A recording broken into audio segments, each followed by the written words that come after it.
Call this meeting to order. We have Dr. Elam who's on the phone here, so we do have quorum for counting the number of board members around the table. This is our second day. We had a meeting yesterday, which we'll get into in just a little bit. Cell phone.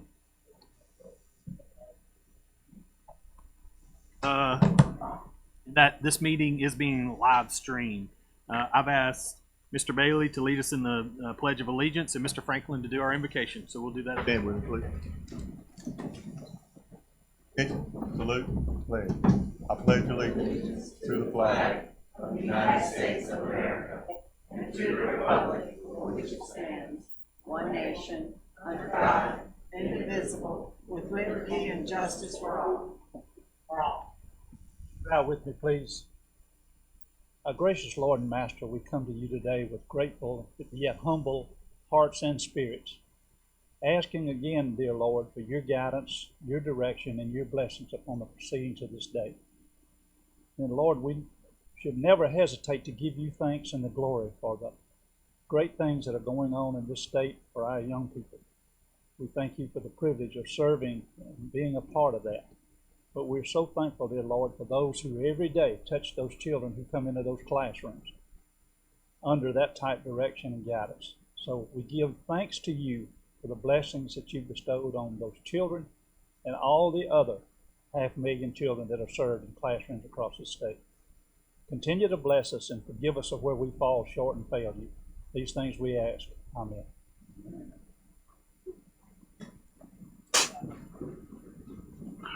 Dr. Elam, as I mentioned, is on the phone. Dr. Elam, for the record, will you just please state your location?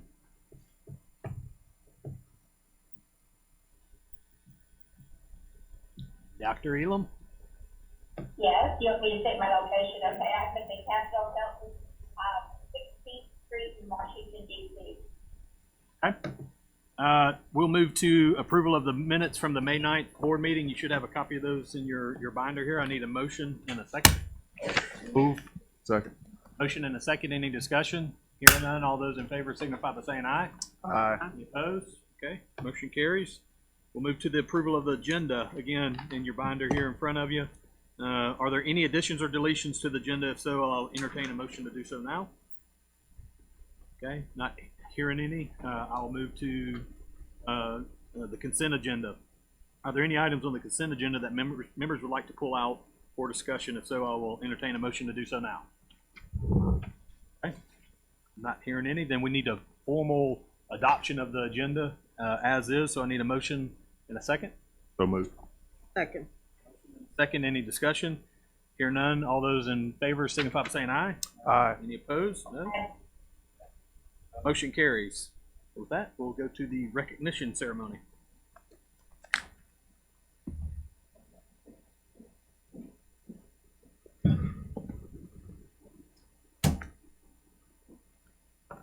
Good morning, Morning. Dr. Dean, Dr. Wright, and board members. It is now my honor to present award recognition for the month of June. Today we honor the 2019 Mississippi Parent of the Year. Before our honoree comes forward, let me tell you a little about the selection process. As part of the annual Parent of the Year program, the Mississippi Department of Education asks each district to select an outstanding parent who's made a significant impact on school improvement efforts in their district. The committee reviews several applications submitted by school districts before selecting a Parent of the Year from each of the 4 congressional districts. From those 4 district winners, the 2019 State Parent of the Year was determined. This year's Parent of the Year is Leslie Fye, a mother of 2 children in the Starkville-Oktibbeha Consolidated School District. Leslie, please join Dr. Dean and Dr. Wright at the front of the room.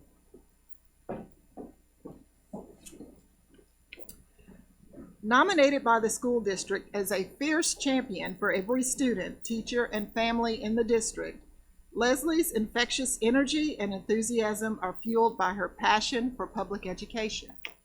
She is instrumental in annual fundraising activities for Starkville High School. In the past year, she served as the PTO class representative for Starkville High and Armstrong Middle School, and she is currently the president of the Starkville Foundation for Public Education. an organization that raises money to fund grants for teachers to support innovative learning projects and experiences for the district students. This year, the foundation raised over $10,000. Leslie has been named Parent of the Year at Starkville High School 2 years in a row, and most recently, Parent of the Year for the district. She is known for her great service in the school district and in the community. Those roles have helped her build relationships with students, teachers, and parents while working on special projects in the schools. Not only is she engaged in the community and her children's school, she is politically active as well. In 2016, she helped form the Mississippi Public Education Pact because she believes the best way to change the culture, funding problems, and policy in public education is to change the level of support and understanding of our state legislators. Her love of Mississippi drives her to do all she can to help children with equity at the heart of her service. She said, quote, "It is my personal mission to impact my sweet state in a way that will lift us out of the legacy of the last and everything. I believe the most powerful way to do that is to improve public education for all children, from the most gifted to the most vulnerable." Research has repeatedly shown that parental involvement is a critical factor determining the academic success of students, and Mississippi is indeed fortunate to have such a staunch advocate for public education. Leslie, thank you for all your tireless efforts on behalf of all children, and we congratulate you on this achievement of representing parents across our state. You're welcome to make remarks at this time.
This concludes our board recognitions.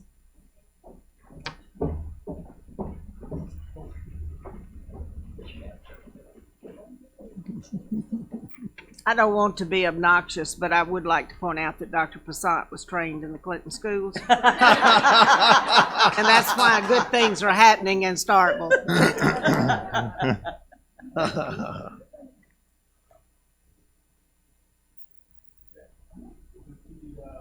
Report of the state superintendent. Sure. Well, good morning. It's been a busy month, shall we say. I want you to know that I finished session 4 with the Broad Academy, and it's hard to believe that the last session is coming up in September, and it's been 18 months. So time flies when you're having fun, as they say. But we focused this past week on obviously school improvement, special education, and also on communication, particularly in a time of crisis. We even had the superintendent from Broward come in and talk about the incident at Parkland, and it was very, very informative around what has happened and what he's done in the aftermath to ensure that everybody is not only safe, but parents are being communicated with around the children's safety. We had a debrief with not all the teachers, but many, many teachers that administer the MAP-A. That's the alternate assessment for our students with disabilities. And we've done that now. This is our 3rd year, I believe, right, Paula?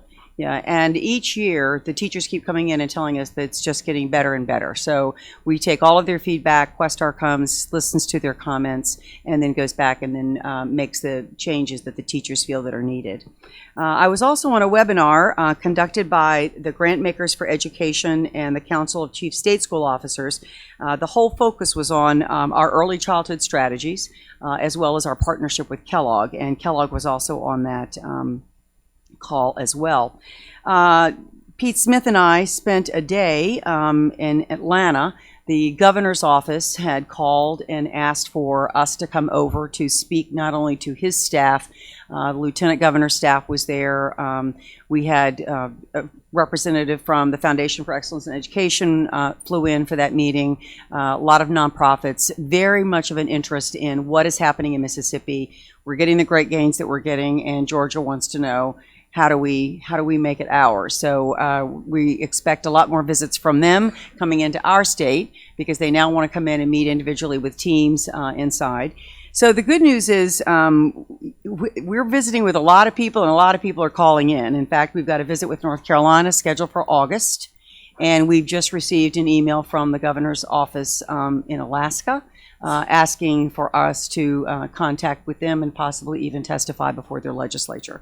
So those are all really good things happening. You know, I remember a statement that John Moore made a long time ago, and he said, you know, I dream for the day that people are flying into Mississippi to see what we're doing. And well, I'm telling you, those days are here.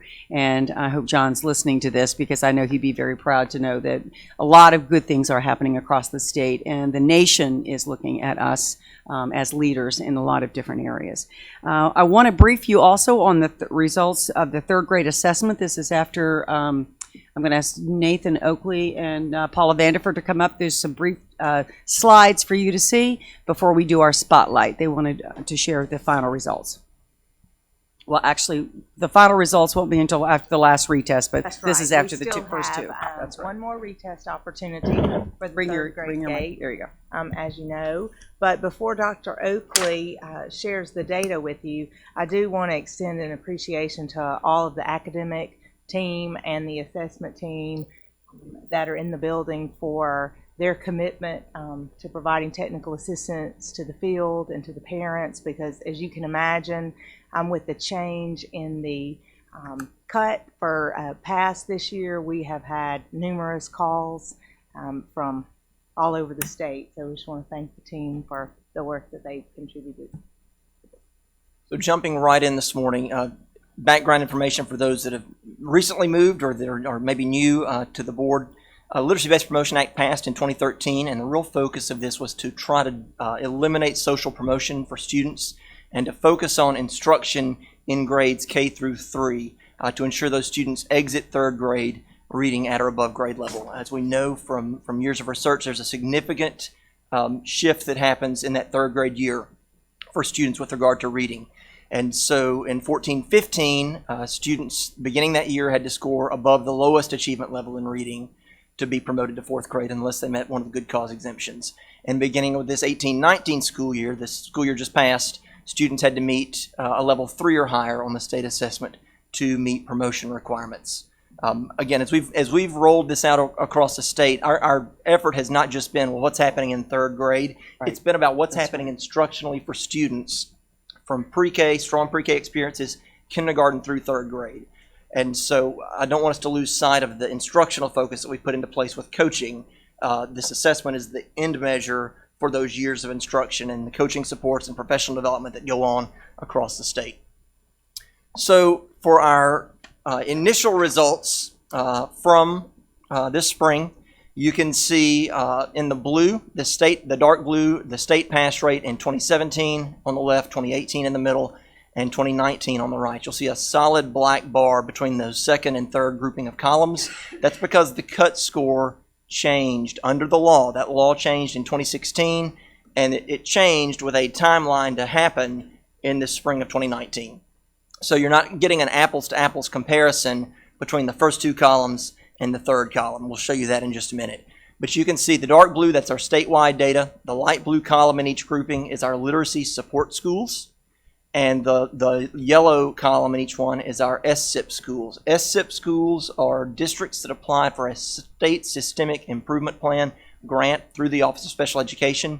Those districts are using literacy coaches in their district, and we're essentially funding some portion of the coach's salary. The districts are picking up the other portion of that, but we're seeing good results in those schools where they're putting a particular focus on intervention early for students to prevent the need potentially for special education students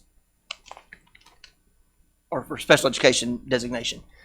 When we look at our level 3 or higher, I'll talk to you about and go about an apples-to-apples comparison. And if you've not grabbed your red folder, this PowerPoint is on the left side of that. I see several of y'all have already picked it up, but you've got it for reference. The initial results, level 3 or higher, if we look at this on the reading portion of MAP over the last 3 years.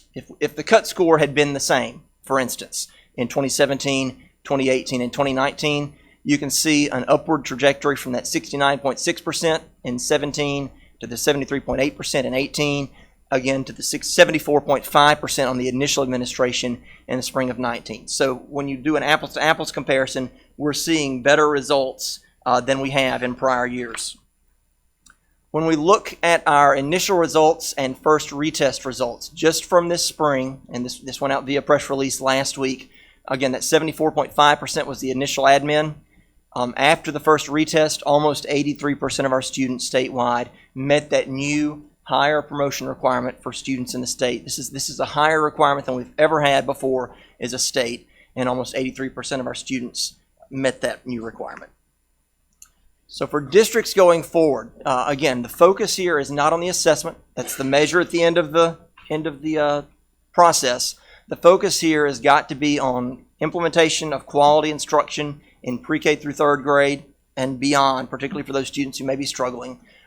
Professional development, including model lessons, webinars, literacy coaching supports, data coaching supports, PD coordinators, and the offerings that we have from here at the department to go in and help schools across the state.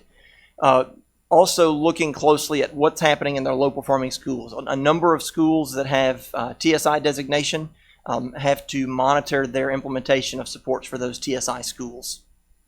And then using those assessment results, not just to say, well, my student didn't meet the benchmark on this assessment, but how do I use the results from the assessment, whether it's MAP or some other assessment data, or portfolio data, or student project data, whatever that might look like, to change instruction. If I've got a student who's not meeting the mark, that doesn't mean they need more of the same medicine or more of the same instruction. I need to shift what's happening there to support them.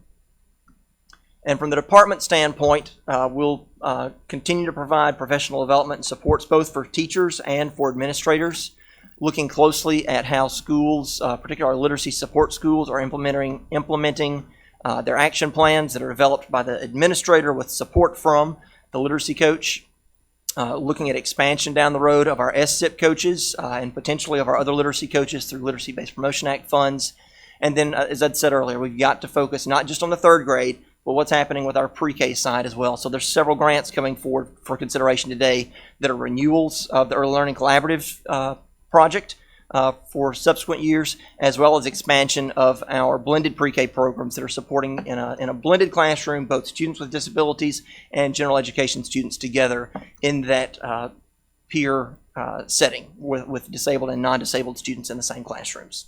So we are excited about these results, pleased with what we're seeing. It's a testament to the work that's going on in classrooms and in homes across the state. We're encouraging schools to look at what they can do to learners. But a lot of this, it's a partnership. It's got to happen both with support from the school and the parents and the communities to really see these results to continue to improve. Thank you.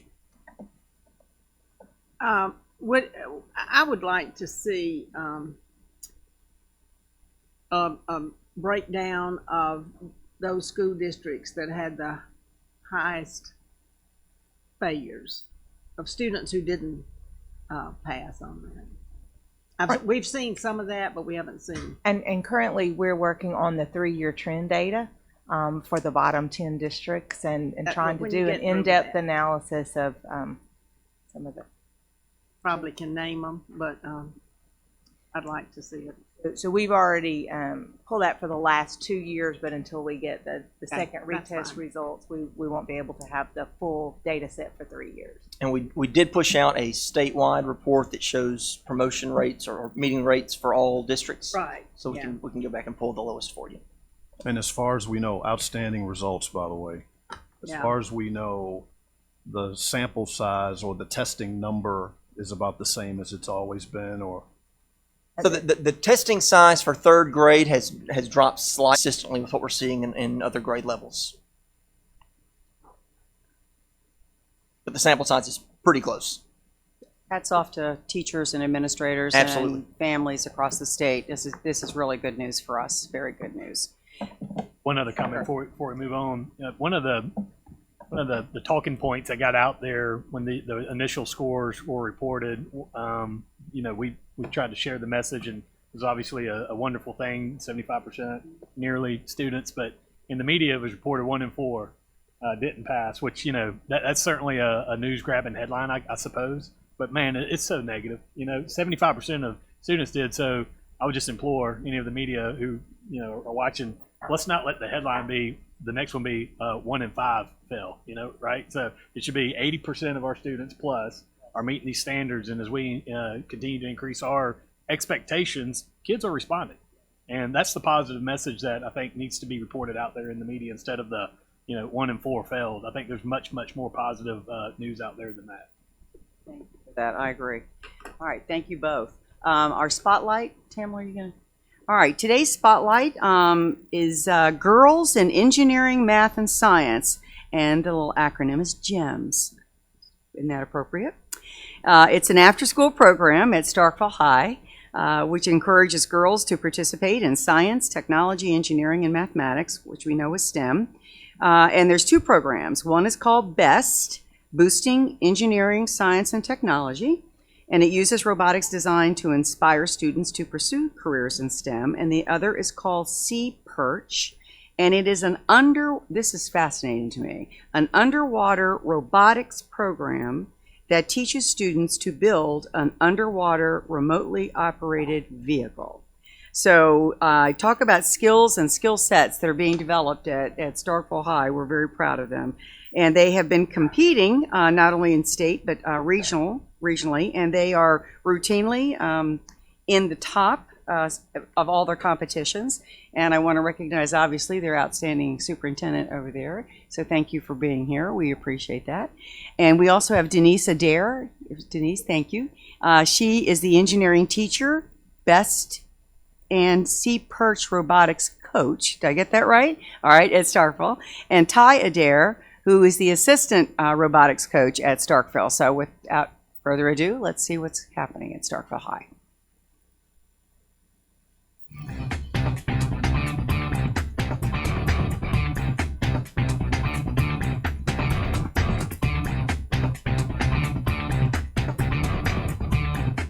BEST Robotics stands for Boosting Engineering, Science, and Technology. That robotics competition involves an engineering notebook, a robot game competition, trade show booth, marketing presentation, and that's been going on at Starkville High School for 9 years now, going into year 10 this fall. And then we also have C-Perch Robotics, which is an underwater robotics competition, and that's been going on for about 5 years at Starkville. And one of the things I'm most proud of personally as a coach and a father is the opportunities that this program gives to girls. Sometimes when you talk to the young kids, the girls are a little intimidated. We make a very strong concerted effort to pull the girls in and say, hey, look, there is nothing to be intimidated about STEM, about engineering, about science, technology, math, that you can do this. And one of the most rewarding aspects of my job is watching them just unlock and discover their potential. And then when later on, when they graduate and they walk across the stage and they say, thank you, you know, I'm going to be an engineer. That is, or, you know, whatever they're going to be. I mean, they don't have to be an engineer, but we make a lot of female engineers in this room. There's the engineering design process, and the engineering design process allows you to take the scientific method and the engineering process and apply it to everyday things. And so I think that BEST in general has taught me to take the science and the math and to be able to actually apply it. It's something you can't really learn in classrooms as well as I mean, you can, but it's a lot harder than when you're actually sitting down and doing it. And so it kind of helped me see the overall picture.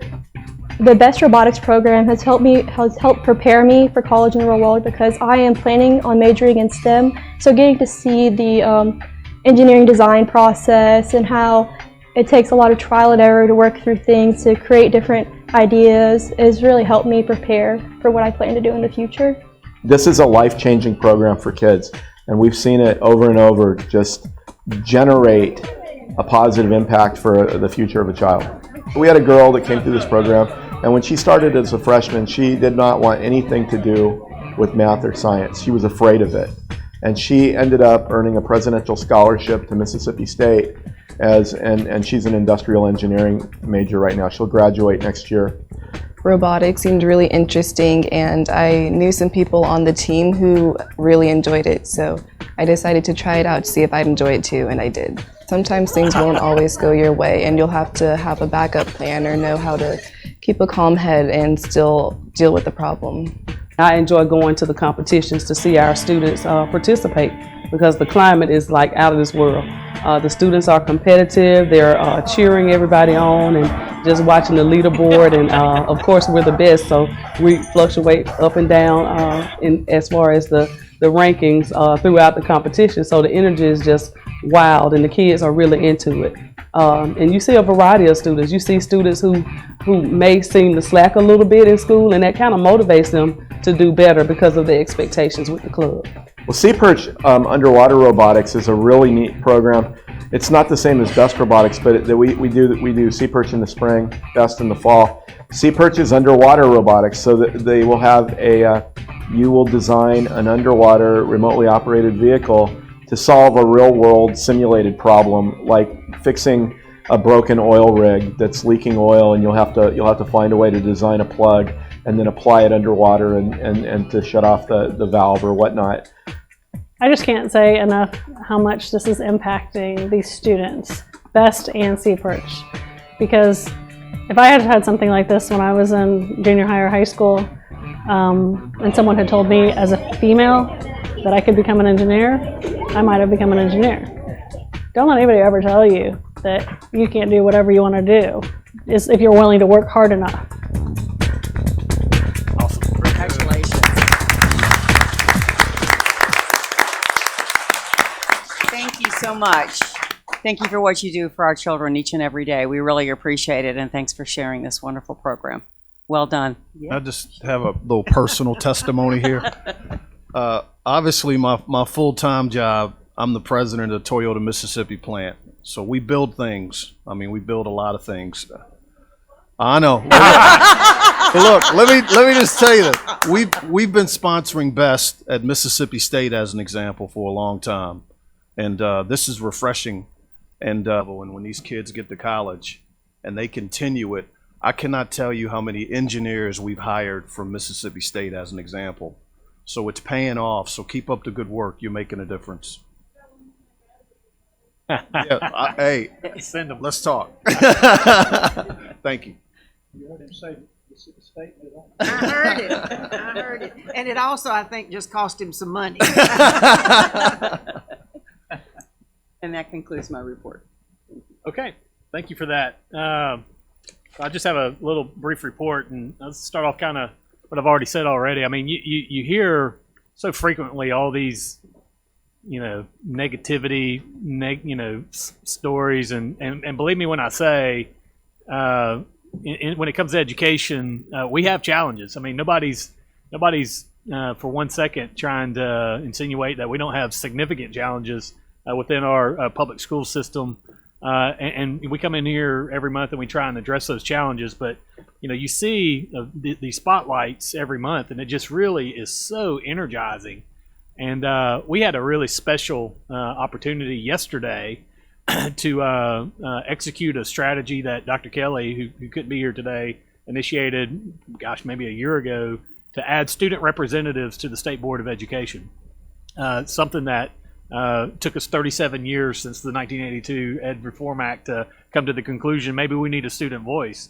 And I will just tell you, we were here from 8:30 to 12:30 yesterday, and it felt like 5 minutes because these students came in here and just absolutely floored the board in who they were, what their backgrounds were, and as Mr. Franken sort of alluded to in his invocation, just a beautiful product of public education in Mississippi. And I will tell you, as it came down to the point where we had to vote, it was very difficult. We were torn because I think any of these students would have been spectacular additions to the board. But we did have to vote, and there can only be one. So we added, actually two. We added one who's a incoming senior, and a second one who's an incoming junior who will serve for 2 years. And so we did vote, and I'll announce that in just a second. But I just want to again thank Dr. Kelly, Mr. Bailey, and Ms. Altman for their work to go through the 52 applicants to bring us these 4 fantastic students. We anticipated a July start date, but we might make that August just because there's some scheduling conflicts. One of our selected members has to be in Harvard that week, so we might start in August. So without further ado, our 11th grade representative is Omar Jamil from the DeSoto County School District. His term of office will be July 1st, 2019 through April 30th, 2021. And our 12th grade representative is Shelby Dean, no relation, from Clinton Public School District. Her term of office will be July 1, 2019 through April 30th, 2020. And the alternates are 11th grade alternate is Megan Cosper Gamache from West Jasper School District, and then Alvin Ray Jones from East Jasper School District. So again, I don't want to take up all the space if other members want to comment, because this was 4 hours of our time, and I don't know, I felt like I was so energized. That's the only word I have to say. Like these are kids from all over the state, big schools, small schools, north, south, central, and they are so emblematic of the hard work that's taking place, not only from the Department of Education staff, but also the teachers, superintendents, parents, community support network, et cetera. So, I'm very excited about this edition. And any other additional comments from the board? I think one thing that we all took away from it is that when we asked them the question about what had been meaningful in their high school time or who it impacted, it all came back to teachers. I mean, of course, obviously they talked about their families, but they talked about the 4 that we interviewed yesterday. But as we were doing the preliminary interviews, they all talked about a teacher who had inspired them, a teacher who had helped them, a teacher who had motivated them, or whatever. So, I mean, we know this, but we don't always talk about it so much as the impact that they had. And the other thing was they all talked about how they loved their school. There was not a one that talked about, they wear us out or anything. They all talked about how they loved their school and the impact that the school had on them.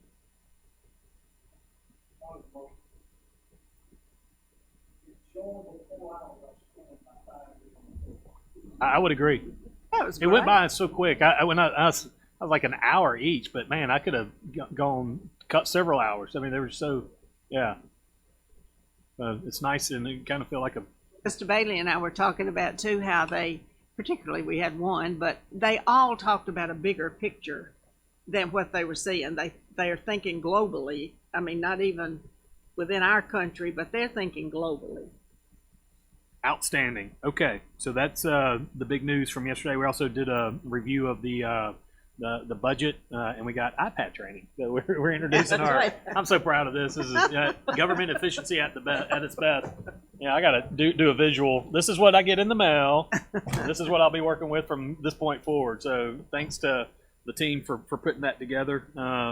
All right, we did not have any subcommittee meetings this month due to our meetings yesterday. So with that, we'll move into the discussion of our board items. Number one is information update on the computer science for Mississippi pilot program. Dr.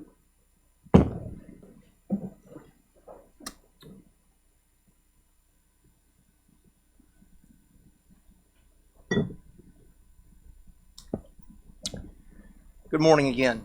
Got this PowerPoint in your red folder too. Is on the right side of your red folder if you want to follow along or track for reference. So several years now we've been working on computer science. We've got some staff from the RCU here. We've already been spotlighted this morning on what's going on in Starkville with the robotics program there. A significant portion of robotics is coding those robots to do what you want them to be able to do. But earlier in the spring at a CCSSO meeting, Dr. Dean was there, Dr. Kelly was there, and there was a presentation from code.org around computer science. And so we're already kind of on the runway for an update on where we are. And Dr. Dean at that meeting said, well, can you give us an update? And I said, well, in fact, we've got one coming. So here it is. We started this project several years ago, and to give you background on kind of the demand for jobs, in 4 jobs for every graduate nationwide based on Department of Labor data, and potentially 1 million jobs open over the next couple of years. In Mississippi, to give you more of a local context, we've got 1,100 jobs open presently, but only about 155 graduates 1 year to the next. When we look at the rollout that we started in the state, we started this in 2015 with the RCU, the Research Curriculum Unit at Mississippi State. We had a steering committee that included K-12 teachers, administrators, some post-secondary faculty, as well as industry representatives, and computer science launched in that 2015-16 school year. You can see in this map, the blue districts are districts that have sent someone to computer science training over the last 3 summers. It does not include districts that are new for the summer of 2019. It does not represent implementation. It just shows where we had folks that were coming to training, from where they were coming to training in the state, either at the elementary, middle, or high school level.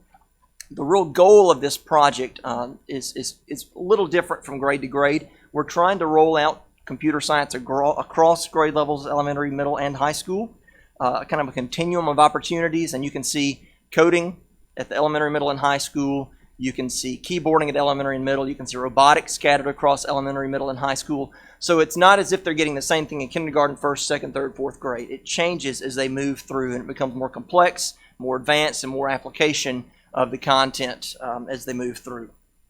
This continuum, though, is designed to ensure that our students have exposure to the content, to teach conceptual thinking, problem solving, collaboration, like you saw with the spotlight earlier, all through computer science and cyber concepts. We're focused on curriculum development, professional learning for teachers, and potential pathways for students to move from high school into post-secondary or workforce positions. And Mr. Suggs exited a moment ago to make sure they had his card so they could reach out to him for potential employment down the road. We're trying to help build those connections, as we talked about yesterday even, between what's happening in K-12 and what's happening in post-secondary on the workforce side, or in the workforce side. When we look at accomplishments year over year, in 2016-17, you can see across the table there the number of districts and number of teachers that participated in training, and then the number of high schools, middle schools, and elementary schools that were involved in offering these pilot courses. We've got data from each of the years that we'll show you in just a minute here. But we had representatives at the CS for All Summit. It's a nationwide summit that we sent folks to that year. We also formed a chapter of the Computer Science Teachers Association here in the state during that first full year of rollout. In 17-18, we trained an additional 14 districts, an additional 186 teachers, and you can see the number of high school, middle schools, and elementary schools that we were in that year. During 17-18, we brought forward to you for approval computer science standards for K-12. Those went through development here and approval here with the task force or with a committee of educators and partners to do that. We also partner with Mississippi State. They facilitate much of this computer science work for us here in the state through the RCU. But a lot of work around the code.org curriculum, as well as development and delivery of Exploring Computer Science, the high school course, and then started work on licensure requirements for K-12 computer science. In Mississippi, when we initially launched this, we did not start with a specific licensure requirement for these teachers. We were trying to get it out into the hands of students, trying to provide training to existing teachers and show them ways they can incorporate it into their regular classrooms.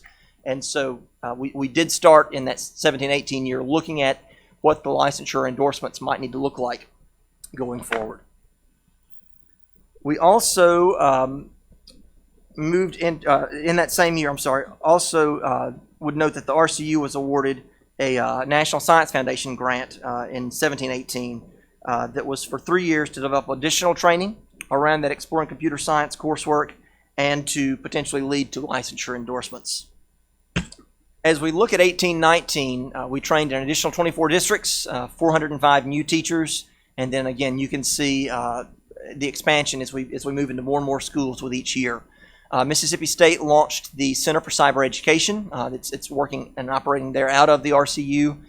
Also received a Google Educator grant to help with teacher training costs. C-Spire has been another big partner in this, as you can imagine, a Mississippi company, statewide presence, and they are looking for folks that have these computer science skills for software development and looking at connections there with the community college side. And we also did some work during this past year to try to identify barriers. If you notice the map early on for implementation and participation, there's this big gray area in the Delta where we've not had folks that were jumping in to participate. And so did some work to try to identify potential barriers to participation there. Also got approval to count computer science to meet a high school graduation credit, and looked back at the middle school technology literacy curriculum based on some survey results so that we can make adjustments to that going forward. Would also note, not on this slide, but worth noting, we've got another 120 teachers or so that will be coming to summer training this summer of 2019, looking at the middle school courses, the Exploring Computer Science for the high school students, as well as AP Computer Science principles. So also looking at potential course credits that would matriculate for students into post-secondary credit through that advanced placement course.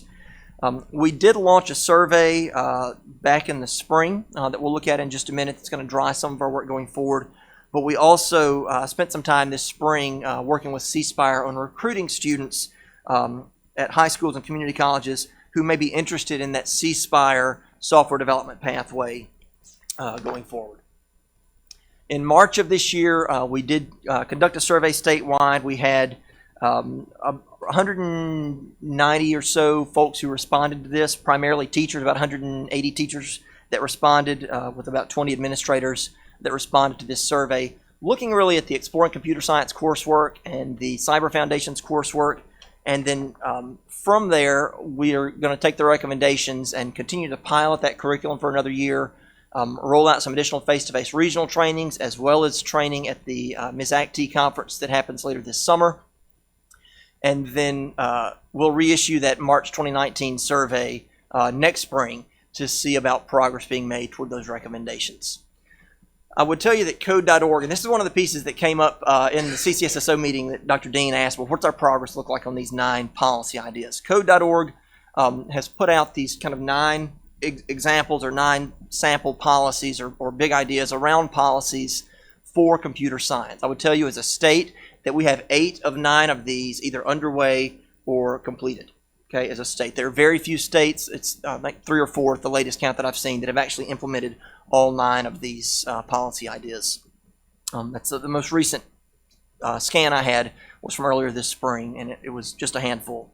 Policy 1 around a state plan is in progress. We are preparing to convene a team of stakeholders, education leaders, district administrators, principals, counselors, teachers, industry folks, community post-secondary reps, to look at a long-term plan for computer science beyond this pilot and towards full implementation.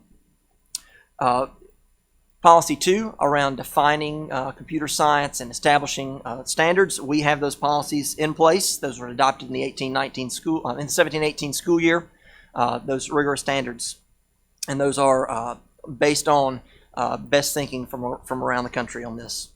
Policy 3 around funding is a yes for us as a state. We've been allocating funding for computer science since 2016, and in 2019, the state legislature actually appropriated $300,000 in a line item for computer science education, professional development, and further creation of curriculum for academic and career tech programs. Policy 4 is in progress. MSU has been approved by the Licensure Commission to offer some computer science endorsements for K-8 and for 7-12. MDE is also working closely with the RCU and will be working with post-secondary to look at those specific courses that are aligned to these individual endorsements. Policy 5 is in progress right now, working again with the Center for Cyber Education at Mississippi State and College of Education to explore a computer science education degree program for pre-service teachers. Not just an endorsement, but a potential degree path specific to computer science. Policy 6, or idea number 6, is in progress. We've got a STEM position that we're trying to get filled here at the department that would have responsibility for this computer science project statewide. As I said earlier, we've been leaning heavily on Shelley Hollis and Betsy Smith and the team at the RCU to support this work. Policy 7, presently the state does not have this requirement, if you will, in place. We are moving toward K-12 opportunities by 21-22, but it's not currently a requirement as a state. On number 8, we have made the courses eligible that we've got in place, the Cyber Foundations, the Exploring Computer Science, and AP Science Principles. Those are currently eligible to count toward the technology or computer credit for graduation, so we've got that one in play right now. And then Policy 9 is a yes. Currently, all of our IHLs in the state require a half credit of technology for entrance into their undergraduate programs. And that computer science technology credit does meet this IHL requirement. So 8 of the 9 currently in progress or implemented. Where we're going from here is to look at additional pathways that connect to high wage, high demand job areas, cybersecurity, data science, and others. Developing that plan for implementation of computer science content in elementary schools statewide. Working again to look at ed prep programs to include computer science content, and building further relationships connecting to economic development, workforce, and industry to better understand the specific needs of the state so we can prepare the most relevant content for the classroom and training for teachers both at the elementary and secondary level. So I'll be glad to take any questions. I did not tip the hat to Wendy Clemens in secondary ed and Jennifer Nance. In the department, they have been carrying a lot of this work. So I'll be glad to take any questions, but we'll probably lean on Wendy for responses. Yeah. Questions? I do have one question. I should know this. The computer science course that counts for high school graduation is it an elective? Is it a science? It is it's in the technology field. So there's a technology credit. Other states consider computer science as one of the science. There are some states that have considered that. We've got it presently set in our graduation requirements as a technology requirement. It's an elective. Okay. It's an elective, or it's in the technology requirement for graduation. It doesn't fall in the science category. Carnegie units for science graduation. Question, great presentation, by the way. Since we have the gap that you mentioned from a jobs perspective, looking at page 4 that you have, criteria for elementary school, middle, high school, is there something we can do to accelerate to close the gap? Because if we just follow our normal pipeline, it'll take us years to get people ready to fill these jobs. Any thoughts around that? So I think part of that is the project that C-Spire has going, where they're trying to recruit students into that particular programming pipeline that they've got.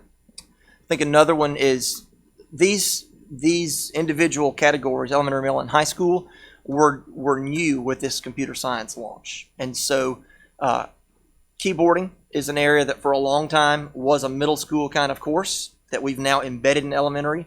That doesn't fix students that were already in high school, but as we roll this out and we look at other connections like the one with C Spire, like counting these courses to meet the technology requirement for high schools, that's the approach that we've got to make this happen sooner than later.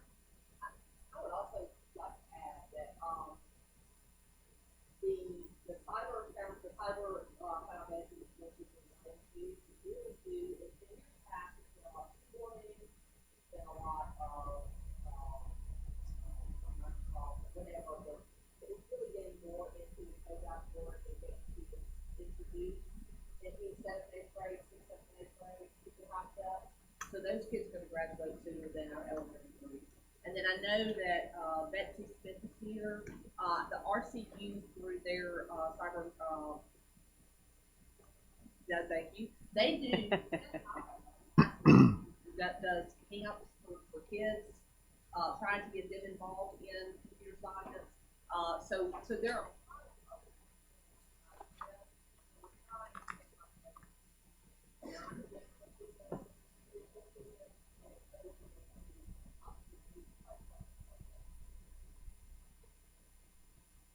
Yeah, I just encourage you to keep after this. I know your time is demanded on from all corners, but anybody's paying attention to what the future looks like. This is so vitally important for all dimensions. And I know we've got a crawl, walk, run on this as it suddenly becomes a more regular part of the curriculum. But this is so vitally important to give Mississippi children an opportunity to compete equally in what the workforce looks like, not only today, but very much so in the near-term future. So thank you.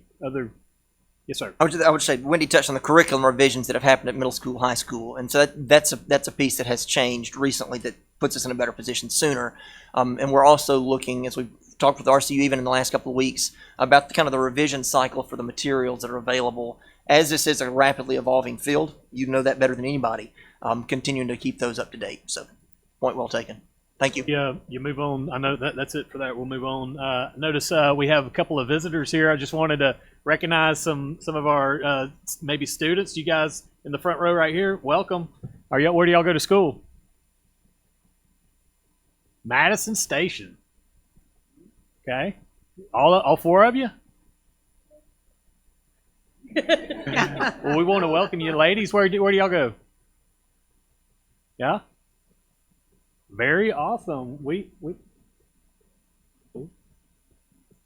okay. Well, welcome. I have two kids that go to Madison Station too, so I'm sure we know a lot of the same people. So welcome, and hopefully we don't put you to sleep this morning. All right, Dr. Oakley. After such a great day yesterday, let's invite them up. They're already. I could tell in their faces are mortified that I called them out. They're like, "Oh my God, he's talking to me." But we want to welcome you. And the APA process to establish Board Policy 28.7.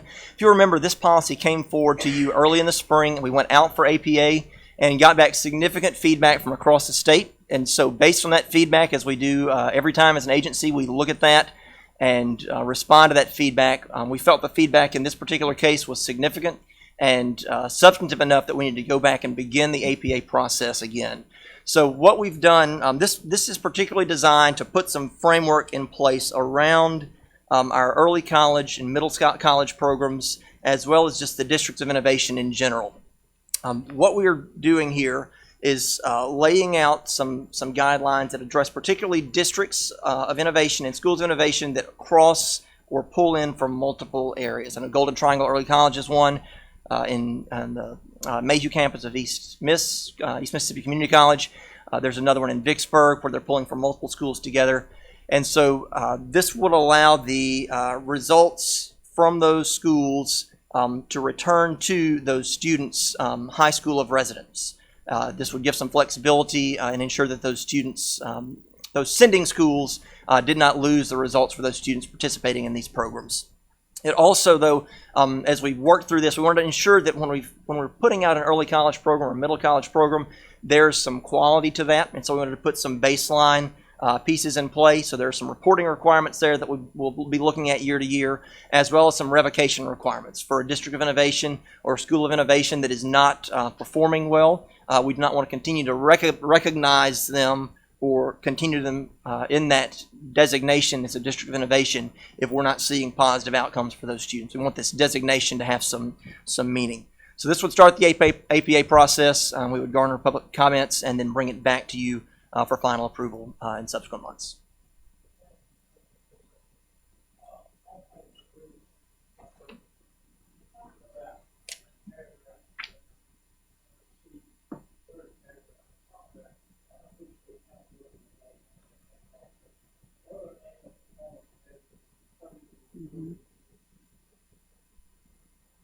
So if you look over at page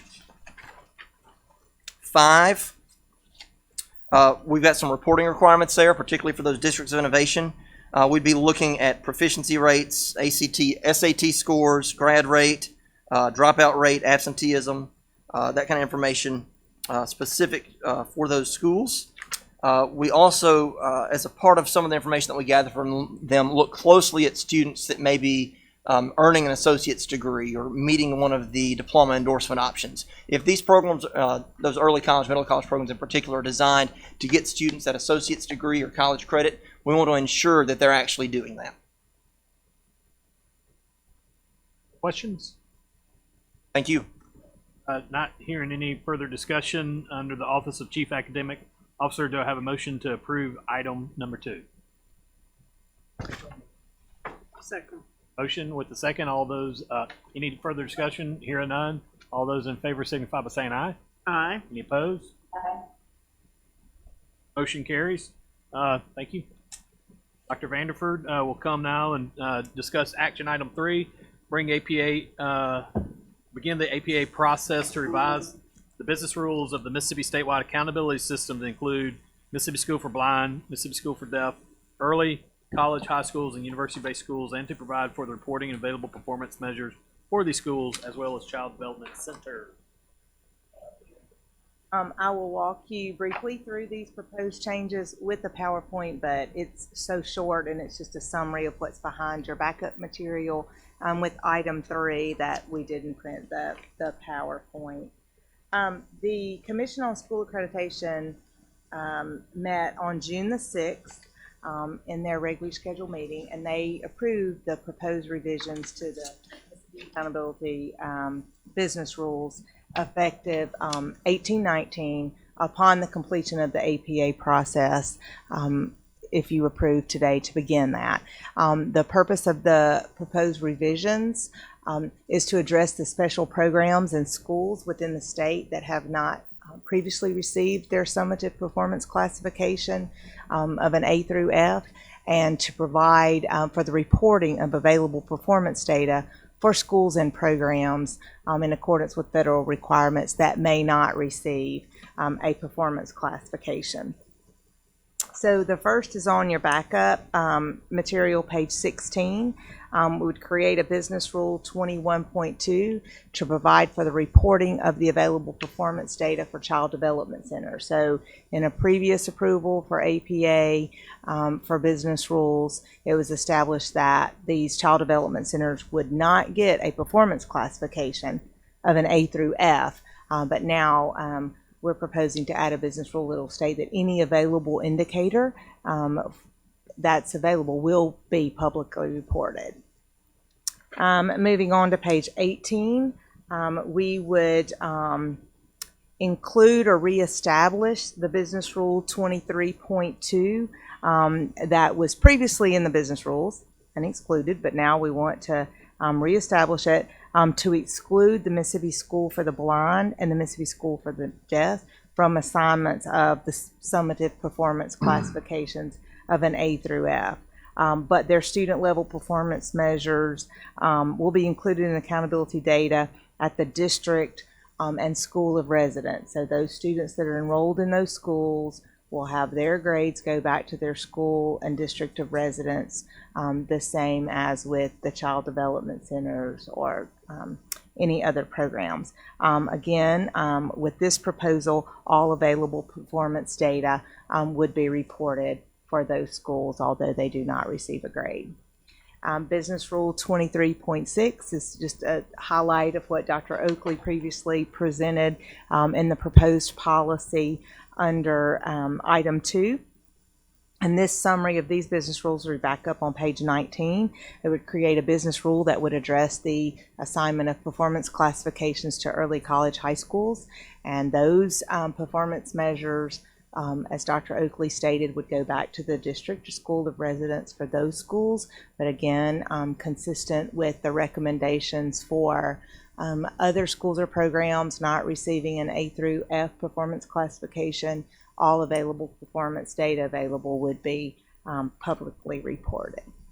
So that's just the highlight of those business rules, and we'll be happy to entertain any questions that you might have.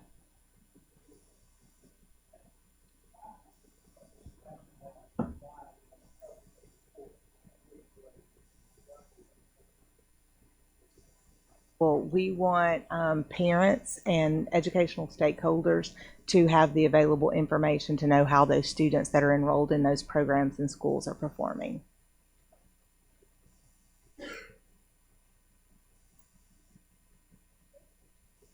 Any additional questions or discussion? Tell me the APA process, how long before we get this back? It's for a minimum of 55 days. So if we could release tomorrow and have 25 days for APA comment to come back to the board next month, we'll do that. I personally have not counted those days on the calendar, but we do have enough time between now and the time that preliminary results are released to the district and would be approved by the board in September to complete this process. So it'll be effective 19-20 school year. That would be effective for the 18-19 school year upon the completion. I'm sorry, that's what I meant. Right, with the data, Getting that's in. right, with the results that you would get in September that what I are meant. based on data from the 18-19 school year. Okay. Any other questions? Okay. Under the Office of Chief Accountability Officer, do I have a motion to approve item number 3? Second. Motion with the second. Any further discussion? Hearing none. All those in favor signify by saying aye. Aye. Aye. All those opposed? Hearing none. Motion carries. Okay. Now, Dr. Gavin, we've got several contracts here under 4 and 5. So, Dr. Gavin. Yes, okay, good morning. Yes, the first item, item 4A, that's our monthly contract with former state employees. We do have 2 listed under item A. Item B is to award contracts to our various produce distributors. That is for the districts, and all 3 were Mississippi vendors. Item C is a renewal of a contract with Cynthia Hunter for fiscal year 2020. This is for the Mississippi School of the Arts music program. Item 4 is a contract for North Atlantic for security for the Mississippi School of the Arts. Item 4E is to renew a contract with Terry Ford, who provides orientation and mobility services for the School for the Blind. Item F is to renew a contract with Andrew Thurman for the next fiscal year. That's basically ground maintenance work at the School for the Blind and Deaf. Then item G is a renewal of a contract for custodial services for the Blind and Deaf School. Item H is contract with Mid-South Rehab Services. And the last contract item is contract I, is to renew a contract with Susan Andrews for accreditation. She's an accreditation auditor. You have it all in your backup discussion, Mr. Franklin.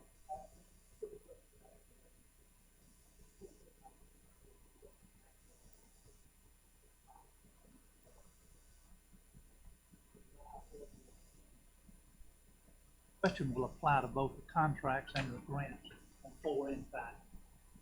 Some of them already have statements about based on availability of funds, some do not.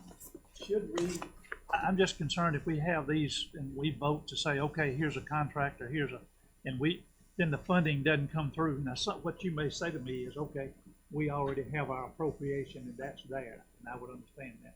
I'm just concerned, I would hate for us to say, okay, we're gonna do a contract with this person, and then all of a sudden, oops, no funding, and yet we're on the dot for it because we've appropriated it. Yeah, I don't want us to be put in a situation, and like I said, that's not on us, that's, my concern is the funding source, if it doesn't come through in some cases.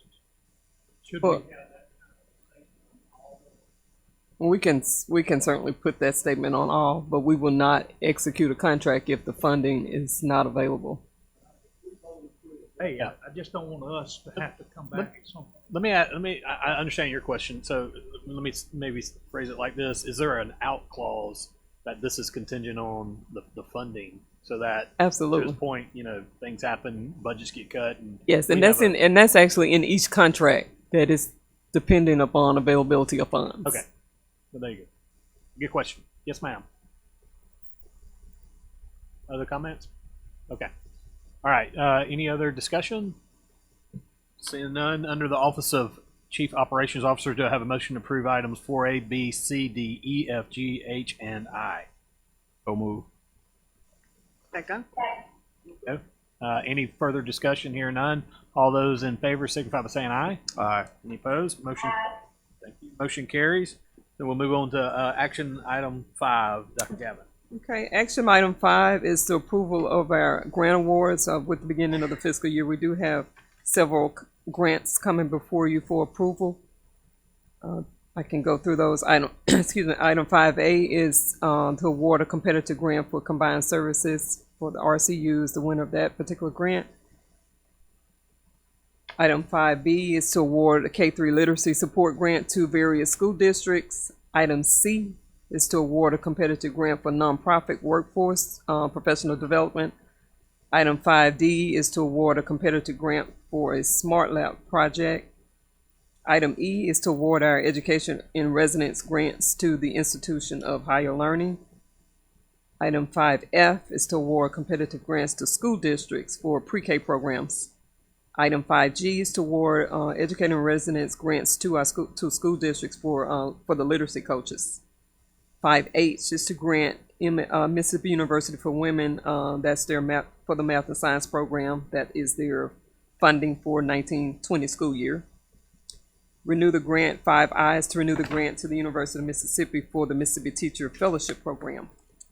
5J, we're awarding 3 grants to the IHL for the teacher residency programs, and that is a grant through the Kellogg Foundation.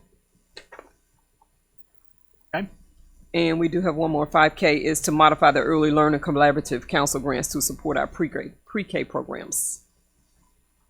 Just a clarification question or education question for me. How are the literacy coaches selected by district? How do you decide how many goes where? Or and it's Oakland. Mm-hmm. Educators and residents they apply through an application process here at the department, and they are selected based on a screening and an interview process. The grants go to the districts where these individual coaches work. So if you're an employee of Tupelo School District, for instance, the grant would go to Tupelo to pay for salary and fringe. That individual coach would do the work assigned by the department and would work as a coach in the schools designated from the department. Data. We use all the assessment. Yep, they're assigned to the schools that need the help the most. they're placed in the schools with the lowest third grade reading results. got it. Thank you very much. Additional questions, discussion? Okay. Under the Office of Chief Operations Officer, do I have a motion to approve items 5, A, B, C, D, E, F? So moved. Dr. Elam, is there a second? Second. Got a motion with a second. Any further discussion? Seeing none, all those in favor signify by saying aye. Aye. Any opposed? Aye. Carries. We will move now to item 6.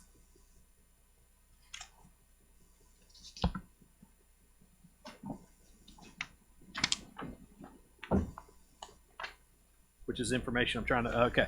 Item 6, information, demonstration on enhancements to the Mississippi Succeeds report card website. This is going to be awesome. I like that kind of Pressure. introduction. Thank you. I should probably just turn this right over to Deborah. Yeah, that's And then step on that lead in. Well, I just want to just sort of iterate that you all know that we've been trying to find ways to maximize the value of the data that we have in our current environment and put it out in ways that are useful to parents, policymakers, and so forth.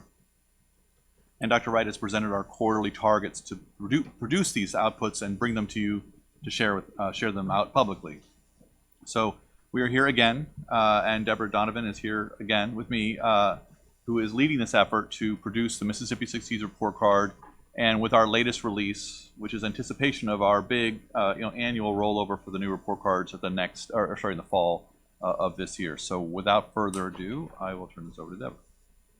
Thank you for allowing us to come here again and present the modifications that we've made to the report card site. I'm going to go through this short PowerPoint presentation of what we've done, and then we'll go into the live demo of the site. So as you know, the Mississippi report card was developed as part of our SS state plan in support of the vision and the mission, and fully supports Goal 5, every community using a world-class data system to improve student outcomes. The initial release of the Mississippi Succeeds report card was the first step in providing enhanced reports and data to districts and the public. As you can see, we are planning to release new reports or features each quarter to keep the public engaged and up to date with the data that we have to provide. And this month we are launching the data map, or sometimes referred to as heat maps, feature for the report card.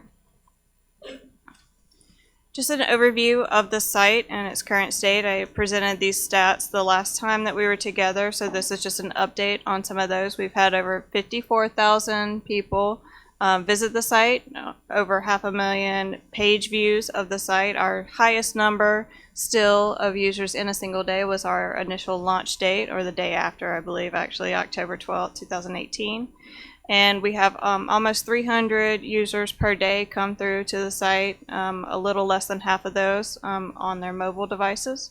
And they spend about 11 minutes on the site on average. We've had a great deal of national recognition with the organizations such as CCSSO and the Data Quality Campaign. I was actually on the phone with the Data Quality Campaign last week because they're going to again spotlight Mississippi in an upcoming meeting. And one thing that she said to me was, as they were going through last year and looking at all of the, across the nation, all of the state's report cards, she said it was like a breath of fresh air to come to Mississippi's site, because it was so easy to go through their checklist, because if you were looking for assessment data, it was very clear where that was, where you could find that, and where all of the information was found. It was laid out very, you didn't have to search and hunt through a report card site or a complicated data display with lots of drop downs to find the information that you were looking for. It was very clear as where everything was laid out. So we look forward to continuing our design to improve the site in that way. Some of the things that we're doing to promote that is pushing out. We're working with the Office of Communications to get social media posts, featuring the report card on our blog, emailing, and get several different outreach projects so that we get more people excited and using the site, so we can get a better feel for what we need to provide to the public and what can help us improve our outcomes across the state. I just want to take a few minutes to recognize what's been done here. When you see our site, I want to be sure that everybody knows that this is something that was built completely in-house by staff and that we have here at MDE. We didn't get a contract to go out and have anybody do this, build this for us, or design it. There's several people in the agency, but I have invited some of the staff from OTSS that I would like to recognize today, especially for putting in all the hard work for this site. So if they could stand.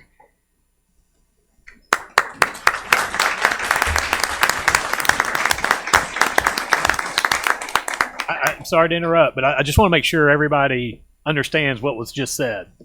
This, what you're about to see, was developed entirely by in-house staff, no outsourced contracts, that is a tremendous comment and statement on the work the OTSS is capable of doing. So as we go through this, kudos to you guys for this, and it's again all in house, which is just amazing. And not just this update, but since you've seen this going back to last fall, this has been Right. all at work. Fantastic.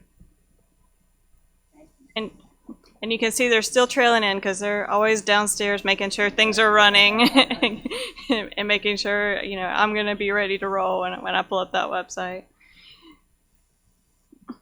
So this is the newest feature, and this is just a screenshot. We'll be able to demo the live site here in just a minute, but this is the feature that we've released this month, which is a data map. This is a screenshot where we've placed accountability related data onto a map of Mississippi so you can see over the past 3 years how the state is progressing. So we have 3 years of data on the site, and of course, as we get the 2018-2019 results, those will be added. These are the elements that we're currently including on the site, as well as the accountability gray. We added all of these different subsets of accountability data. We looked at several items to be included, everything that's currently on the report card site, but not all of it really lent itself to this 3 years of data review approach. It had to be something that we've measured in the same way for the past 3 years, that didn't have a baseline reset, and that we had 3 years of data for. So one thing I know that we'll be looking forward to putting on the site is chronic absenteeism data. Right now we only have 2 years of that data, the way it's being currently calculated. The other issue is the data differentiation is so fine that to put it on a map would just be a solid map. So we wanted to make sure that we were focusing on the indicators that had the distinctions that would be contrasted well on that type of display. And of course, all these data remain on the report card too. Right.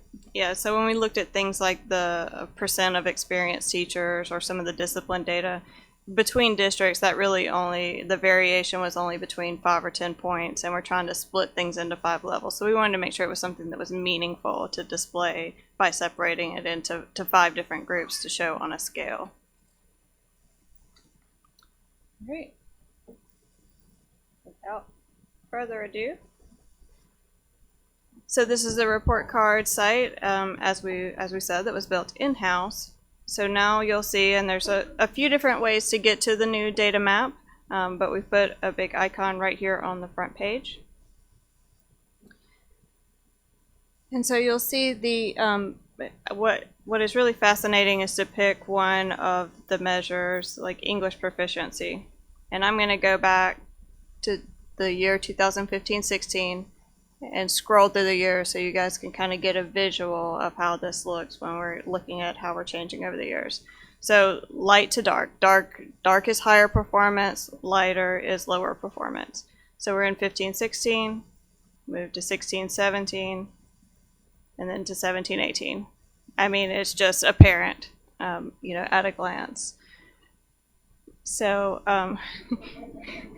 the current report card site lets you see, individual details if you're really curious about how your school or your state or district is doing. But I think this gives a really dynamic view of the state overall and how we're progressing across all of these measures.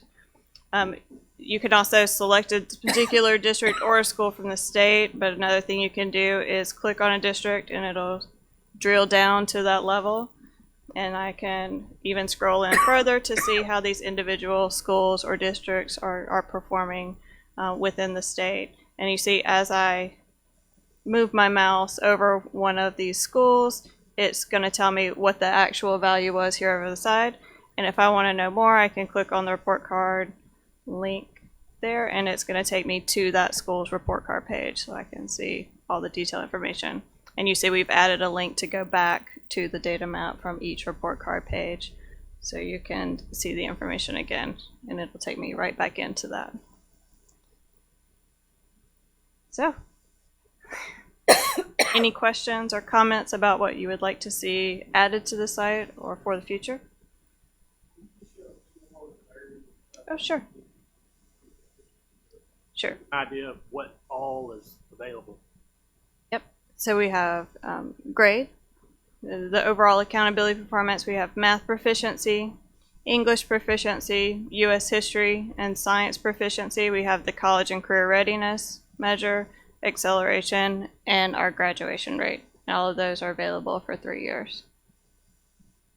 So if I pick college and career readiness, I really like going back to the oldest year first and going through, because that's where it's the funnest. And so that's here's where 15. you'll be you will be adding absentee data to under the Yes, ma'am. That's our plan, because we'll have measures. we have chronic absenteeism days starting in 16-17. So once we get our 18-19 data ready, we can add any measures that it kind of changed or were new starting in one of the later years. One of the things that I've asked them to take a look at is how we could track ninth graders that are on track to graduate. And so that's a piece that I think is really important, so that we can keep an eye on those cohorts as they move through. I would add to that, if earlier when Deborah showed the quarterly roadmap, we have a college and career readiness set of goals that we want to lay out for next fall. We are also working on working through the requirements for doing comparison, where we can draw a comparison between different schools. There's also trend analysis as we add in additional years that we can then begin to see, are these indicators trending in the right direction or wrong direction or staying flat. So. And then I think even with Dr. Dean's input we had around this question of college and career readiness, how do we begin to break that out? So if we move towards college and career readiness, we're going to break it into additional sort of subcomponents of what that really does look like. Right now we're using the ACT benchmarks, but Dr. Lee's team is working with NSPARC and the Life Tracks to work out some more better indicators of, college going, college remediation, completing, specifically breaking out dual enrollment credit or advanced credit leaving high school. So, and which of those measures have the most impact on the success of students when they leave our high schools.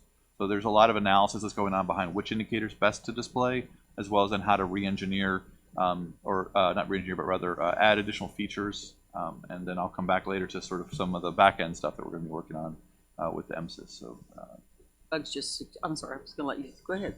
Yeah, we were just whispering over here a little bit. Maybe work keys could be a part of this too. That's on our list. Yeah, we've added that on. And I'm just thinking, this is outstanding, by the way. This is unbelievable. But if I'm wanting to get better in my district, like I can look at this data and I can see who's really knocking it out of the park. How can I get some best practice on what they're doing so I can go do it?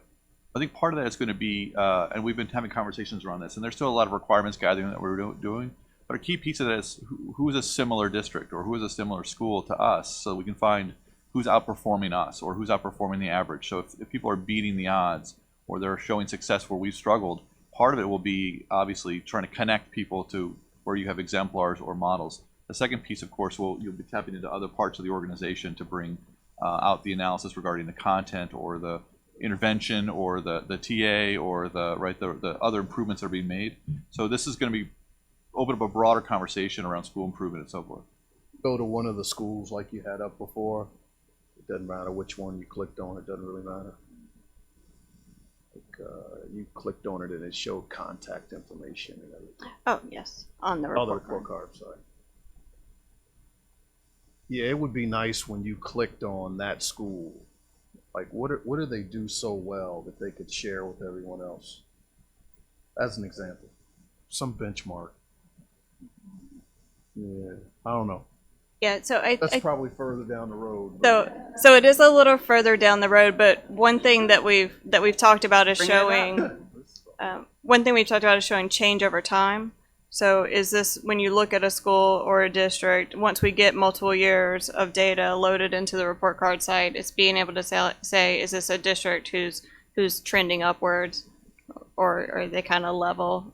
So that may give some additional context to what's happening. Well, if to elaborate on that, if there was a way to show, to list or whatever, schools of similar size to that one, for example, that's doing well, and they could then partner or whatever. Right, that's the better step, first step. I think size is one, locations another, Right. demographics might be another, sort of issues of struggle. Whether they're participating in a school improvement effort or not. SIG schools, for instance. So there's different ways of trying to cut that, and that's one of the things that we've been discussing, how best to try to organize that so that we could then say, here's a school that is among this group of peer districts or schools that is exceeding in the following areas, and which then leads to the next conversation about, well, what are they doing well, and how do we begin to the website is really the beginning of a conversation, but the hard work, of course, follows. Our job's the fun job. It's like, hey, that's what you need to do. Talk to Nathan or Paul about how you can make that happen in your district. And to Nathan's earlier presentation, I was going to say, a bunch of computer science guys doing this stuff. So thank y'all for spotlighting that. Other questions? All right. Well done. I just want to again thank you for giving me the time to come in, and just as a reminder, I mean, they are open to our suggestions, and we were talking about how to make this more user friendly. If someone who's not really that familiar with certain education policy words were to come to this site, are they turned off when they see words because they don't understand it? So I just encourage all the board members to please take a moment to go through this, and if you think about it, they're totally open to all the suggestions that we can throw their way to the degree that they can set it up. They'll try their best. So appreciate that. Awesome. So before we jump to the next item, we did have originally had another application that we wanted to show. It's ready for production, but we're waiting for final DFA approval. It's a procurement application for Dr. Gavin Shop, and so we'll bring it to the next board meeting. If we can get DFA clearance, we'll be releasing it. But again, another in-house app. And one thing that's really exciting is it's the first time we've built an entirely cloud-based application. So we're really trying to advance sort of our technical proficiency and really leverage the best of what's available to us as a state agency. So, okay, so that's item number 7, which is just information. So so I'm afraid that we'll table that until till the July meeting or August if we need it. Okay. You move to 8, the MSIS. Okay. Got a PowerPoint in front of you that he's going to go through. Well, I'm very excited to talk to you all again about the topic of the MSIS modernization, or MSIS 2.0 for short. I've asked Deborah to stick around to kick me under the table when I get out of line, or if I say anything that's incorrect, but also to help me with the technology, because it's not exactly my strength. So my kids could do this more easily than I could. So they're the digital natives. So I think you lost Mr. Franklin at cloud-based. Got clouds over both of them all the time. I talk to them regularly. Well, there'll be an app up there for you soon enough. Very good. Very good. So one of the key elements in the vision is this issue of world class. And Dr. Dean, you mentioned world class yesterday in our discussions of the budget regarding additional dollars we may be requesting or funding requesting for the MSIS 2.0. And we do want to ensure that we are, again, consistent with the conversation around computer science earlier. We want to be supporting a world-class 21st century globally competitive education system with a likewise similar information infrastructure. This is not the sexiest work in the world. It is a lot of hard work, and often I really appreciate the chance for our team to showcase what they're doing. I know also, by the way, we had a couple road shows recently where we took the board around the state and spent a lot of time and energy making sure that worked well. And there's a lot of people downstairs really committed to making sure that this board and this agency and our kids in the schools across the state are successful. And so we really do embrace and own this mission and this vision for this agency, what you all have laid out. And in the strategic goals, goal 5 is often the time where, in terms of technology speak, right, where I've always got to try and make sure I'm speaking the right language and then the right vernacular for the audience. And we do want to make sure that goal 5 is achieved in a time that you all will be confident that we've done the right thing and that we are taking this the IT side of our work to the right level. So MSIS modernization is not a new idea. I think this has been a budget request since prior to my time here in the state. We are being very careful and deliberate about how we think about this. We do not want to fail. And while I've been here about 15, 16 months, I've been in this similar role in other agencies across the country for about 8 years now, and I have been engaged in an ongoing conversation not only with districts here in Mississippi, but bringing the lessons learned in other states. We continue to work not only with the districts, but their vendors who are important partners in this. There are 2 dominant vendors in the state regarding student information systems, and a host of others in the human resources side, and finance side, and transportation side, and nutrition side, et cetera. But we started conversations with Central Access, which is a Mississippi company, as well as Power School, which has, I believe, about 25% of the districts, give or take, with about 40% of our kids. The rest in Central Access. I've also been engaged in an ongoing dialogue. This goes back 8 years, but with other CIOs, and I know Mr. Suggs had asked the last time we had a conversation on this, whether or not we are trying to figure out where other states are going and what they've tried and failed. Failures are just as informative as successes, and knowing what goes wrong. And even as recently as last week, I was on the phone with my colleague, my peer in Wisconsin, talking about their plan and looking at their roadmap. There are a lot of others who are also active in this space regarding these modernization efforts. There are standards organizations. The EdFi Alliance is a Dell-funded group. A4L is a group that used to be called SIF, or the School Interoperability Framework Organization, that I work with in Oklahoma.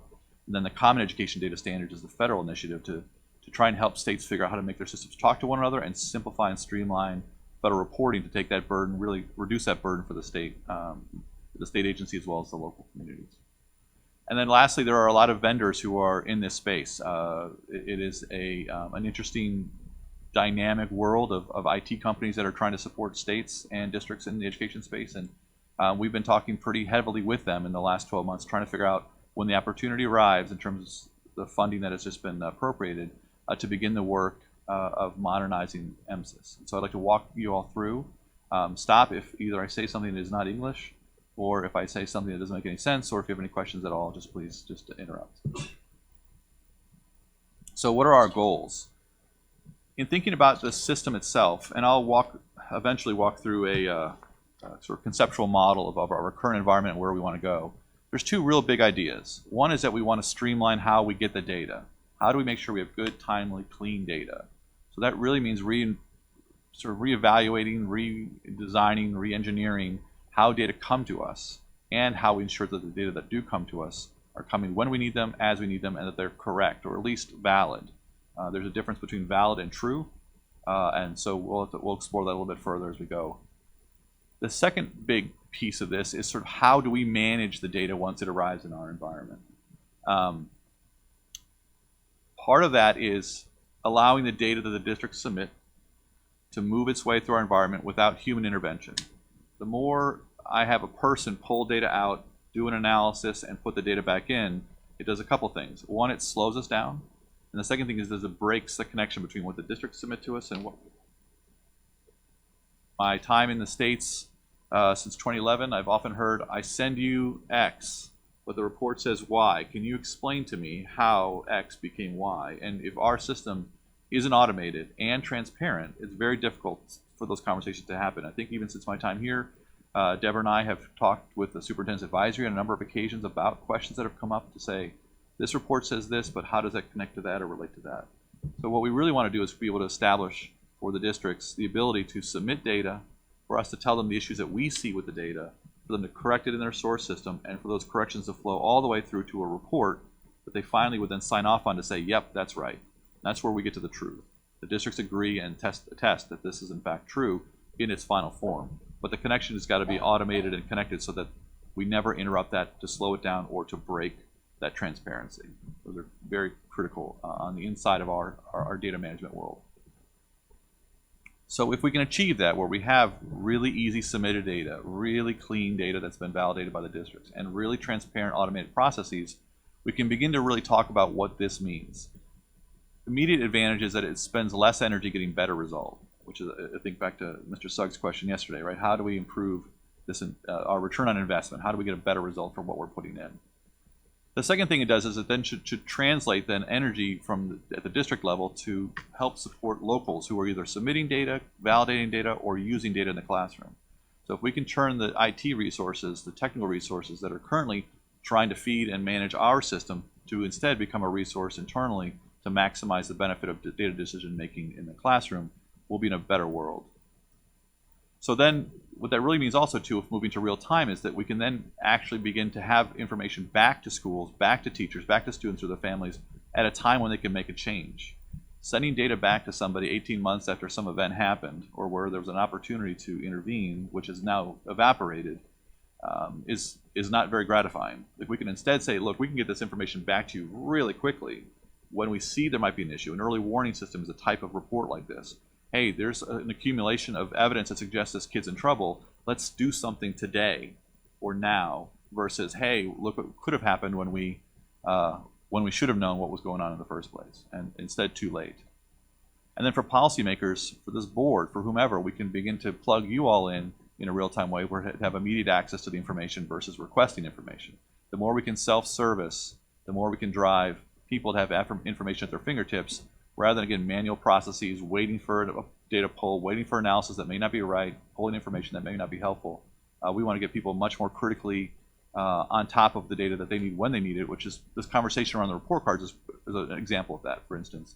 How would you want to see these data? How would you want to work with the district? How do you want to advise the legislature or lawmakers regarding changes? Well, here's the information that we have, and here's how we can give it to you without going through a protracted period of time.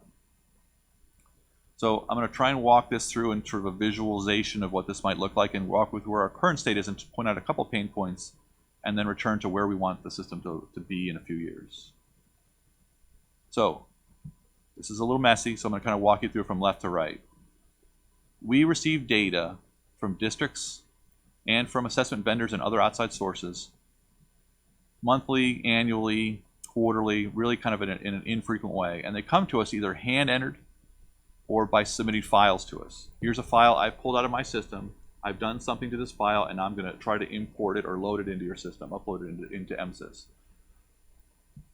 Where we then move beyond MSys, which was built 20 some odd years ago, is we then begin to bolt on additional processes and solutions and reports that require copying data, manual processes, manual analysis, exiting data from the system, doing an analysis, and returning it. So that when you get to each of these reports, they've been so separated and broken from their source that it's really hard for us to say, without a painstaking walkthrough of the process, how data X became data Y in a report. And because it leans so heavily on people, manual processes, and copying, and not really having a strong validation process, the effort it takes to get to where we are is high, and the amount of or volume of what we were able to produce is low relative to what it ought to be. That's sort of where we are. And again, manual, extracted data. We break the provenance or the chain of custody of the data to do steps that we need to add to get the data to the reports that we need to produce. Is very intensive, and it's very limiting in terms of what else we're able to do, and it's expensive. If we look at where we want to go future state, and you can see this sort of faded, transparent MSys 2.0 in the background, it's a much more integrated system. We want to automatically move data and sync data between systems. We want systems to talk to one another, not people trying to get data into a system. So that means the same sources are the same sources, but we want to do a couple things. We want to get it quickly in as it's available. So quarterly reports, report card grades come out quarterly, but attendance, enrollment, ownership, discipline issues are all much more current. And then most importantly, we want to give immediate feedback to the districts to say the data you submitted last night has the following issues with them. Please address them. And it may be that something's wrong, something's funny but is correct, or needs to be otherwise corrected. And then what we want to do is keep cleaning those data in real time until we can populate a clean set of data that then automatically moves, as we move from left to right, into preliminary reports that districts can again review and say, yep, that's true. So we've gone from submitted kind of raw to clean data to now true data, and each one of those lines going backwards is keeps giving feedback to the districts as to how their system is performing. Then we can maintain an official store or release a report, and that's it for all time. And so the benefits of this system, and again modeled off of what other states are working on, what technology is available today that wasn't available 20 years ago, or even 10 years ago, 5 years ago, we want to basically put in place a very deliberate system that is able to leverage these opportunities and move towards an automated, transparent, real-time system. Dr. Dean, do you have a question? All right. I love it. All right. So this is important. I mean, I'm trying to. You see me getting like this because yeah. I'm waiting for y'all to finish. But I mean, this is like, I mean, goodness. I mean, it's so well needed. But I'm sorry. Okay. No, I just want to make sure my that nonverbal cues.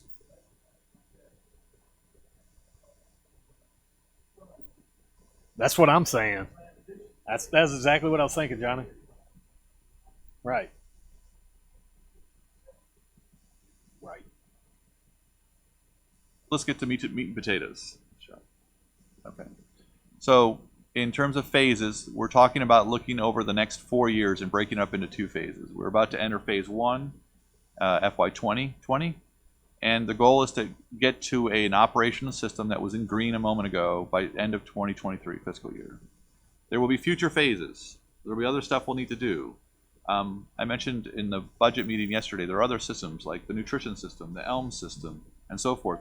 These systems all currently sit outside of MSIS. How in probably phase 3 is more about how do we integrate these systems so they're talking to each other within our environment once we have this MSIS piece put in place. So there's lots more to do, but for the purpose of modernizing MSIS, this core piece of our system, of our environment, where do we need to get to by the end of 2023? So if you go to the next slide. So the first phase, this first 2 years, and is really about careful documentation. I would argue, and I'll state for the record, that it is impossible to do this work without very carefully mapping out what it is we're trying to get done. We keep asking, hey, what else do you want on the report card? What else do you want on the heat maps? What else do you want around college coordinates? Do you want work keys? How many teachers are there? And so forth. These are questions that if we can't carefully document these and then map these back to the source data we have in our districts, we're going to get to the end of 4 years and someone's going to ask a question and we're like, shoot, we should have thought of that, but we didn't build that. Computers do literally what we tell them to do. They don't imagine what we think we want or what we will want. They'll do exactly what we tell them to do. So designing a system that has a much more intuitive, automated, lighter maintenance effort will give us opportunity to make adjustments to it over time. But we also need good data governance, which is a collective decision making between program offices and districts and us at OTSS. As well as other processes to make sure that we're maturely handling all this work. But the goal is to really lay out what is it we needed to do, how does it we meet everyone's need, not just ours, not just yours, not just the legislatures, but the local schools, the parents, the teachers, and so forth. How do we figure out what they need and then begin to test out this component will work in this way, will this actually deliver what we think it'll deliver? So we want to spend the first couple of years really just carefully mapping out what our requirements are, what pain points we want to eliminate, what that output needs to look like and for whom and when and so forth, and really lay that all out. All the while, we'll be continuing to roll out the report card pieces that will keep growing that list of endpoints that we want to make sure that we can map to. So the legislature appropriated $500,000 for the FY 2020 year, and then what we're asking for is another $3.5 million for FY 21. And that will get us through this first phase of documentation, piloting, and really mapping out those needs and how we would deliver them. In the second phase, really is scaling, developments, implementation, and what we're asking for is another $3.5 million per year for another 2 years, which will get us to that near real time. Near real time means at least overnight. There'll be some occasions where you'll need to push something up, but we want that validation just as quick. We want to create the opportunity for districts to confirm at the end point that the data are right. Not somewhere in the middle, not somewhere where the report is different again. And again, fully automated, fully transparent, and we continue to feed the outputs that we need to make sure that you all are informed, the public are informed, our schools are informed, parents, and so forth. And we're confident that with an appropriation of $3.5 million for the 3 years following 2020 that we'll be able to deliver this for you and for the state. Oh, so the summary overall, just in case you guys were doing the math in your head. $500,000 in 2020 plus $3.5 million afterwards gets it to $11 million ask. In the light of eternity, $11 million is a drop in the bucket.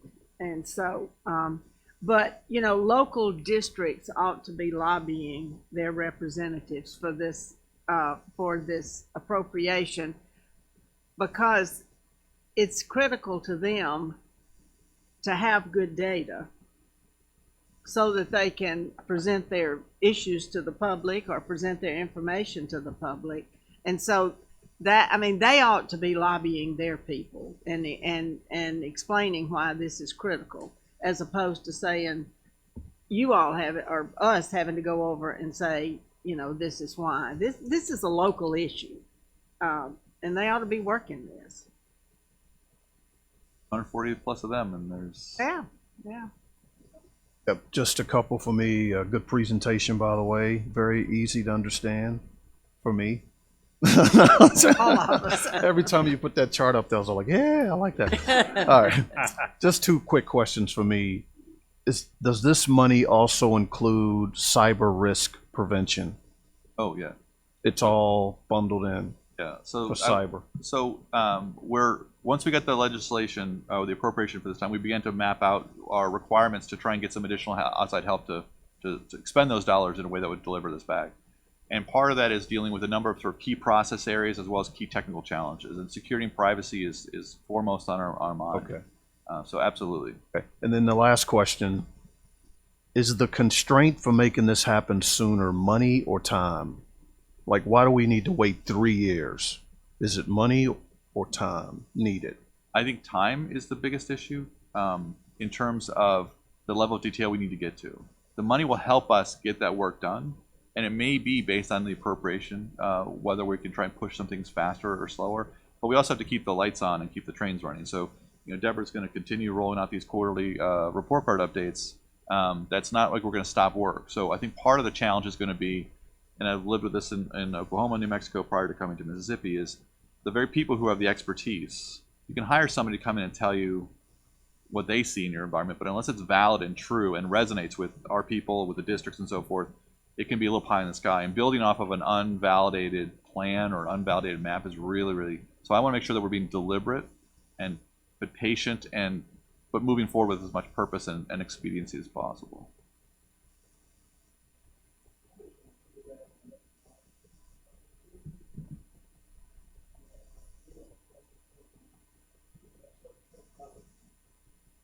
Oh, we have a list of priorities yesterday that we said we'll prioritize later. If this is number one, and I mean an uncompromisable almost, and with the local folks and us, all of us together, pulling, make them see. Of course, thank you for what you put together. That's a pretty easy roadmap, even for a cloud observer like me. I mean, those guys can understand that too. Districts will help say, okay, what they're doing, because if you look at the overall budget that we submit and they appropriate on things can get lost in there. Exactly, that's a drop in the bucket from what goes out and this type of thing. But that is an important drop. That's not just a drop. That's our bucket, in my opinion. And we just got to be successful getting that this time. I'd agree more. Other comments? Before you step away, just wanted to reaffirm what you said about your team and the support that we got as we went on the road these last 2 months. Clinton, and then previous to that, Jackson. I hope it wasn't too onerous because I'd like to do that again. It was a lot of fun to get out there and talk to students and teachers and just, have these meetings in other places and get a different feel for it. But I know that wasn't, you guys are always behind the scenes, but it went flawlessly. And just, to the staff at OTSS and you guys, man, fantastic work. Keep it up. You guys, John, what you're doing is fantastic. And what you brought to the OTSS department, along with a lot of great staff that are supporting you. I mean, I think some really great things are about to happen. So kudos and great work, guys. Yep. All righty. That's just information, so no vote. We've got a few personnel items in executive session. Is the board willing to? Oh, I'm sorry. I'm going to do consent agenda, and I presume that'll be quickly, but be thinking if we want to just keep rolling to executive session so that, we don't have to come back after lunch. So I move that we approve item 9A through Q. Okay. We have a consent agenda motion to approve those items. Is there a second? Second. There with a second. Okay. Any? It's a red letter day. I started to say. They say that's historical. Hey, let's jump on this lightning bolt while we can. See here, no discussion. All those in favor signify by saying aye. Aye. Dr. Edel is an aye. Yep. Gotcha. No opposition. Motion carries. Okay. So now for consideration of executive session. Mr. Chair, I move the board consider making a closed determination of the need to go into executive session. Okay, there's a motion to go into executive session. Is there a second? Okay, any discussion? Here none. All those in favor signify by saying aye. Aye. Any opposed? Okay.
We're back on.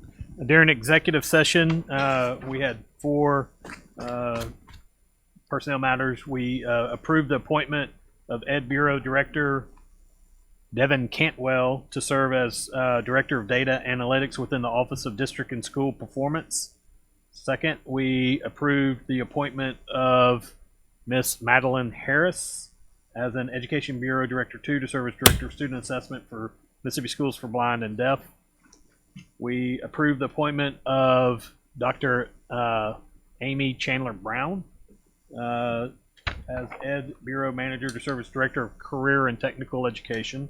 And finally, we approved the appointment of Miss Robin Lemonis as Ed Bureau Manager to serve as Director for Special Education.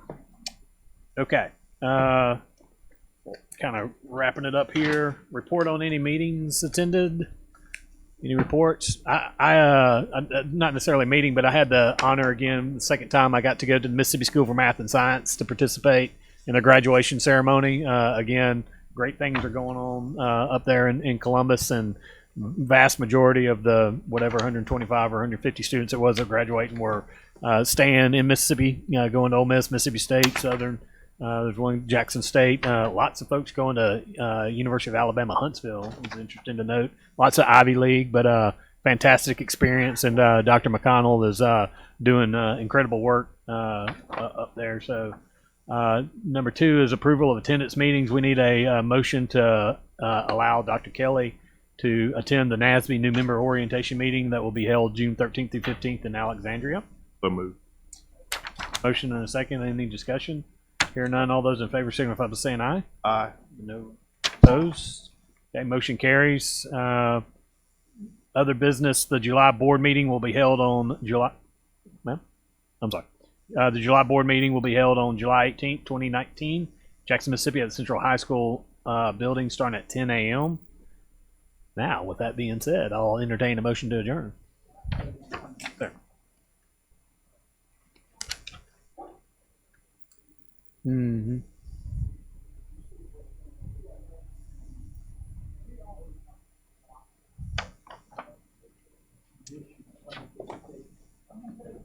Things that we're doing, those type programs are going to reap the reward of this state as far as economic indicators.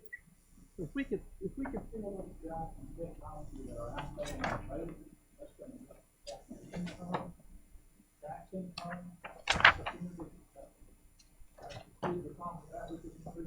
dollars in the local communities, maybe equate the opportunities that children are afforded across this state. There's just so many things that are going to be the results of the things that we've got going on. I hope the Natter and Nabobs of negativity are listening, because they're out there and they just want to focus on the negative. It's so easy.